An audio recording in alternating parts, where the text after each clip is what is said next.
Commander Zekthar couldn't contain his amusement as he examined the primitive weapon the human soldier had placed on the conference table. The rectangular object looked absurdly simple, a metal box with a spring mechanism inside, filled with what the humans called bullets. The Galactic Council chamber fell silent as his mandibles clicked together in what passed for Vraxian laughter. "Your weapons require physical ammunition?" Zekthar's translator rendered his disbelief perfectly. "You must carry these magazines separately from your firearms?" He gestured at the plasma rifle mounted on his own hip, its energy core capable of 3,000 shots before requiring replacement. How wonderfully archaic. Captain Sarah Chen stood motionless across the table, her expression unreadable. She was part of humanity's first diplomatic mission to the Galactic Council, and this weapons demonstration had been mandatory. Every species had to prove their military capability before joining. Around them, representatives from 15 other species watched with varying degrees of interest and condescension. "Each magazine holds 30 rounds, Chen explained calmly, her voice steady despite the mockery. "A trained soldier carries 6 to 8 magazines on a standard combat load. 240 shots at maximum." Zekthar's eye stalks quivered with mirth. "My sidearm alone carries more than that. And you must manually insert a new magazine when one is depleted?" He turned to address the other council members. "Perhaps the humans are not ready for membership. Their technology is clearly centuries behind standard." The Velustrian ambassador, a crystalline being that communicated through harmonic resonance, chimed in agreement. Even the normally diplomatic Korthan delegation exchanged knowing glances. Only Ambassador Threll of the Kashari Empire remained silent, his reptilian features thoughtful as he studied the human captain. Chen's jaw tightened almost imperceptibly. "Would the commander like a demonstration of your primitive kinetic weapons?" Zekthar waved a dismissive claw. "I hardly think the council charter allows for live fire demonstrations in controlled scenarios," Chen interrupted. Section 7, paragraph 12. "I invoke that right." The chamber stirred with interest. Ambassador Threll leaned forward. This was unprecedented. No species had ever requested a live demonstration. The theoretical specifications were always sufficient. Zekthar's amusement faded into irritation. "Very well. The Council maintains combat simulation chambers for exactly such purposes. Perhaps a humbling will teach your species appropriate humility." 3 hours later, the observation deck overlooking Simulation Chamber 3 was packed. Word had spread through the station, and representatives from dozens of species had gathered to witness humanity's embarrassment. The chamber itself was a marvel of technology. A cubic kilometer of space that could generate any terrain or combat scenario through hard light constructs and gravity manipulation. Captain Chen stood alone in the center of an urban warfare simulation, abandoned buildings and rubble-strewn streets stretching around her. She wore no armor, only her standard uniform and a tactical vest. In her hands she held an old M4 carbine, and on her vest 6 magazines were visible in their pouches. "The scenario is simple," Zekathar's voice boomed through the chamber's speakers.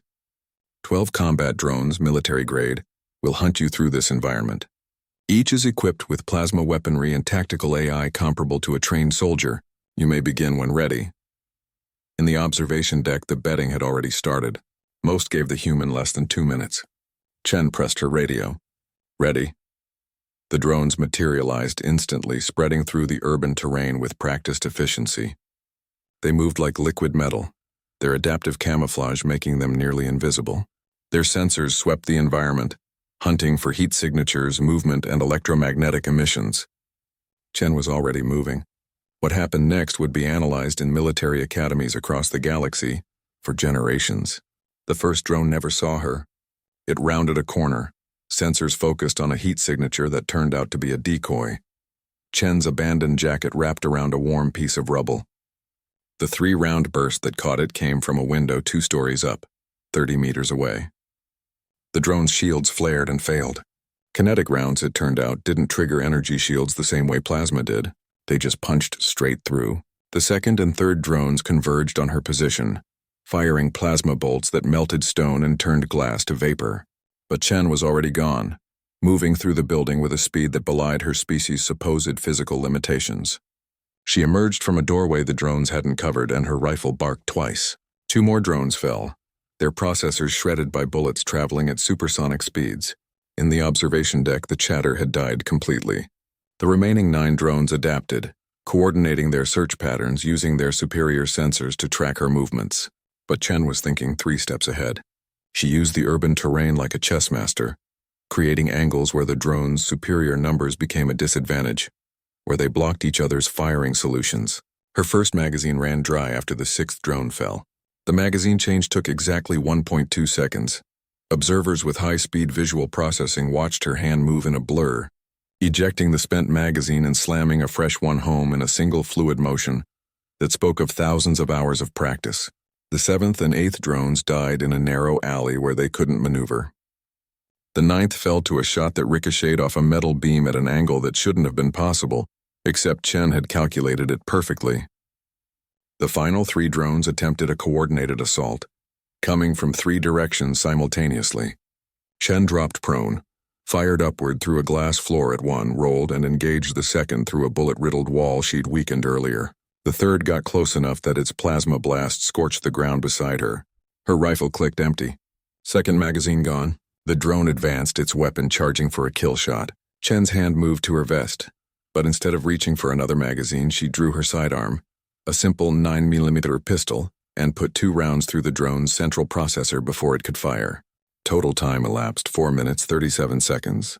Ammunition expended 53 rounds from 2 magazines plus 2 pistol rounds. The observation deck was silent. Chen stood, casually reloading her rifle with a fresh magazine, and spoke calmly into her radio. Simulation complete. Requesting extraction. Commander Zekthar stared at the tactical display, his mandibles frozen mid-gesture. The 12 red dots representing his drones were gone. The single green dot representing the human stood waiting patiently in the center of the chamber. Ambassador Threll broke the silence, his voice carrying a new note of respect. Commander Zekthar, you asked how humans could be effective with weapons that require ammunition. I believe the captain has provided your answer.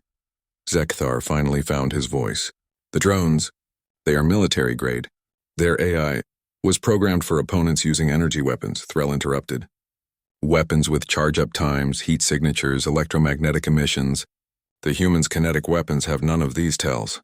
Every shot is instantaneous, unpredictable. And while you mocked the need to carry magazines, he gestured at the display, she used less than 10% of her ammunition load to achieve total mission success. How much of your plasma rifle's energy would you have expended in the same scenario? The question hung in the air unanswered.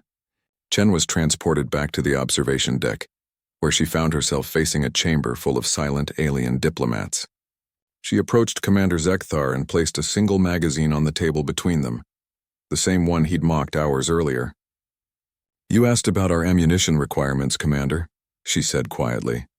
Yes, our weapons need bullets, but we've had 5,000 years to perfect the art of making those bullets count. We learned efficiency when resources were scarce, accuracy when every shot mattered for survival, and tactics when we had nothing but our wits and these primitive kinetic weapons. She paused. Your plasma rifle is impressive, but it made you lazy. You forgot that the weapon is just a tool. The real weapon is the one who wields it. The following morning, humanity's application to the Galactic Council passed unanimously. In the official records, no mention was made of the demonstration. But across military channels throughout the galaxy, a new phrase began circulating among soldiers and strategists alike. Beware the species that perfected war before they reach the stars. And in the Council's combat simulation archives, Scenario 3 Alpha remained unchanged, 12 military drones in urban terrain, but a new note was appended to the file. Human baseline performance standard. Adjust difficulty accordingly for non-human participants. Commander Zekthar never mocked human weaponry again. Instead, he quietly requisitioned ballistic weapons training for his own troops. After all, if a species could do that much with mere bullets and magazines, perhaps there was wisdom in their simplicity. Sometimes the old ways were old for a reason. They worked.